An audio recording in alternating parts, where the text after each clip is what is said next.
காலை வணக்கம். இரக்கம் உள்ளவரே, மனதுருக்கம் உடையவரே,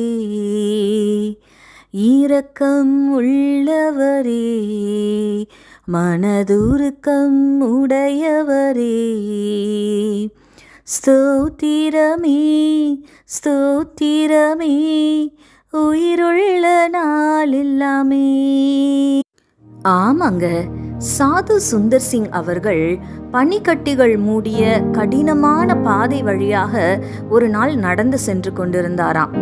அப்பொழுது பயணி ஒருவர் மயங்கிய நிலையில உதவி கேட்டு கொண்டிருந்தாராம். சாதுவுக்கு முன்பதாக நடந்து சென்று கொண்டிருந்த வேறொருவர் உதவி கேட்டு கொண்டிருந்தவரை கண்டும் காணாதவர் போல கடந்து போயிட்டாராம். சாது சுந்தர் சிங் அவர்கள் உதவி கேட்டு கொண்டிருந்தவரை கண்டு மனதுருகினாராம். அந்த மனிதனை கூடுமானவரை போர்த்தி தன் தோளில் போட்டுக்கொண்டு அடுத்த ஊருக்கு கொண்டு சேர்த்தாராம். போகிற வழியில ஒரு பயணி மடிந்து கிடப்பதை பார்த்தாராம். அவர் வேற யாரும் இல்லைங்க, உதவின்னு கேட்ட மனுஷனை கண்டும் காணாதவர் போல போனாரே அவருதான். அவர் தனியா இருந்ததுனால குளிர் தாங்க முடியாம இறந்து போயிட்டாருங்க. ஆனா சாது சுந்தர் சிங் ஒருவரை தன்னுடைய தோளின் மேல சுமந்து கொண்டு போனதுனால அவரது தசைகள் உஷ்ணத்தை உருவாக்கியது. அதனால 2 பேரும் சேஃபா அடுத்த ஊர் போய் சேர்ந்தாங்க. ஆமாங்க, மத்தேயு 5ஆம் அதிகாரம் 7ஆம் வசனத்துல இரக்கம் உள்ளவர்கள் பாக்கியவான்கள், அவர்கள் இரக்கம் பெறுவார்கள் என்று ஏசப்பா சொல்லியிருக்கிறாருங்க.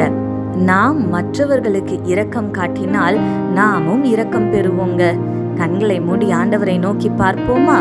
எங்கள் பரிசுத்த பரலோக பிதாவே, உம்மை துதிக்கிறோம் அப்பா, உம்மை ஸ்தோத்தரிக்கிறோம்.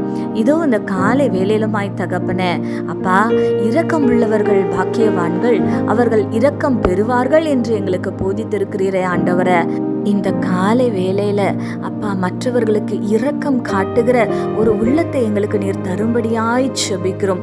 உமக்கு பிரியமாய் வாழும்படியாய் ஆண்டவர் எங்களுக்கு நீங்க கிருபை பாராட்டுங்க. உங்களுடைய வார்த்தையை கேட்பதோடு வாசிப்பதோடு நிறுத்தி விடாமல் அதை எங்களுடைய வாழ்க்கையில அப்பா நாங்க இம்ப்ளிமெண்ட் பண்ண ஆண்டவரை செயல்படுத்த கர்த்தர் நீர் எங்களுக்கு கிருபை செய்வீராக. துதி கன மகிமை யாவும் உமக்கு செலுத்துகிறோம்.